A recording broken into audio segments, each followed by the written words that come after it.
Bonjour, c'est Sébastien, vous êtes sur Happy Therapy. Les médias sociaux, avec leur pouvoir de diffusion immense, peuvent parfois devenir des instruments de destruction pour la vie de certaines personnes. Voici quelques exemples qui illustrent l'impact dévastateur du cyberharcèlement. Ophenia. Malgré son succès et sa communauté fidèle, Ophenia a subi une avalanche d'attaques en ligne. Les haters lui reprochent, entre autres, d'entretenir des relations parasociales jugées excessives avec des jeunes fans, jusqu'à la qualifier de gourou. Ces critiques répétées, souvent sans preuve concrète, ont contribué à ternir son image et la mettre sous une pression énorme.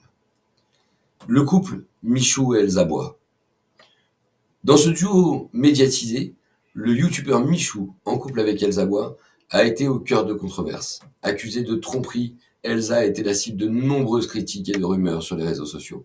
Ces accusations, souvent amplifiées par la haine en ligne, ont non seulement affecté leur vie privée, mais ont aussi nui à leur réputation publique. Mavachou.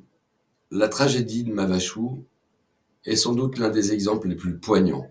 Poussé au suicide à cause d'un cyberharcèlement intense, son cas démontre comment les attaques en ligne peuvent entraîner des conséquences irréversibles sur la santé mentale. Bien évidemment, il y a bien d'autres exemples marquants. De nombreux influenceurs, de créateurs de contenu, ont vu leur vie complètement bouleversée par la haine en ligne. Des personnalités comme Tati Westbrook ou Trisha Paytas ont fait face à des campagnes de dénigrement massif, même si certaines parviennent à se relever, le coût émotionnel, psychique et psychologique est considérable. Alors, je me pose une vraie question, c'est pourquoi autant de jouissance autour de l'apologie de la haine? Après réflexion, je me suis dit qu'il y avait plein de raisons multiples.